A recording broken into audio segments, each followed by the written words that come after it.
nagkaroon kami niyan. And yun nga, ang maganda rito, yung kasama ko sa mga ganyan ko, is si David.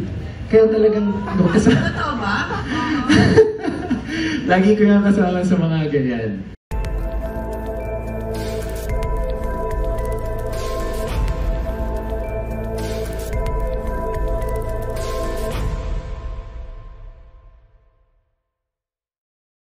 If you're aware, yung mga summer movies, talagang isa yan sa mga hit movies kasi parang Awakening, yung mga ganon, di ba? Young, Wild, and Free, sabi na. So, kayong apat in real life, meron ba kayong summer time sa buhay nyo na pwede nyo sabihin na wildest summer ninyo? And why? And how? Yes, Derek. Yeah. Siguro hindi wildest summer, wildest phase. Wildest phase ng buhay. Paano? Siguro, syempre, normal naman yun sa amin na nasa industry, na yung mga heydays namin, 20 to 24, yan, usually yung peak Nagkaroon kami niyan. And ang maganda rito, yung kasama ko sa mga ganyan ko, is si David. Kaya talagang kasama. Totoo ba? Lagi ko yung kasama sa mga ganyan.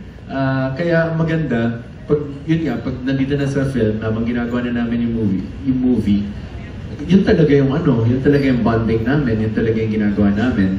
And there are, syempre andun sila Kat, sila Sofia, sila Maureen. So parang, parang nagta-throwback kami, so parang, ginagawa natin ito dati, mga ganon. So, meron naman po, hindi naman mawala yan, pero siguro yung pinaka-important dito, as we grow older, is yung character development namin, and as we mature in our life, and makakita kami ng mga taong magpapasaya sa amin at magpaparealize sa amin na ito dapat yung trajectory ng life mo.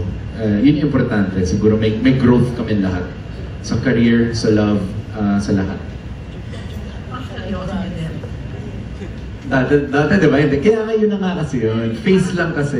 Face. Check ko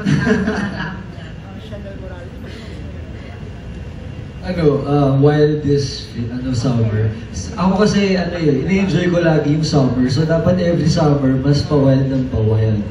So kung wild ako last year, dapat this summer kita-kita tayo sa Boracay. Hindi, joke lang.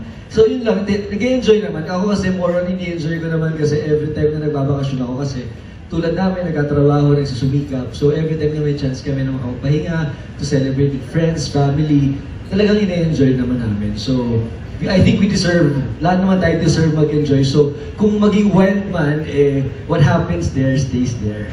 Yeah.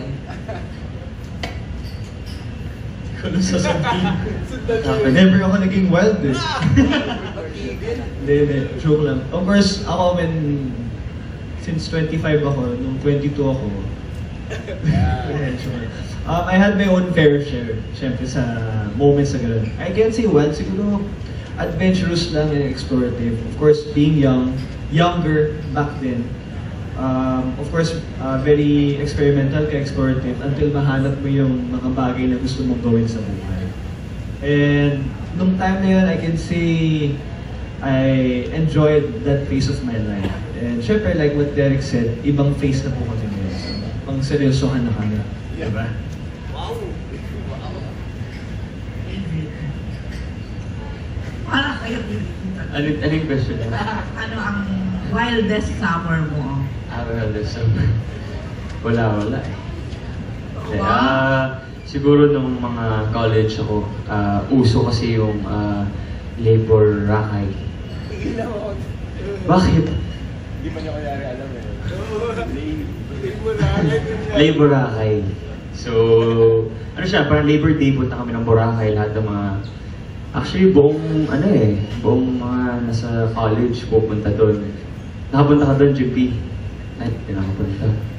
Iyon. So siguro yung mga moments na pinaghahandaan namin dati kapag bata ka, di ba? So, Pang Hindi kasi si JP ka-age ko, baka lang din pupunta siya doon before.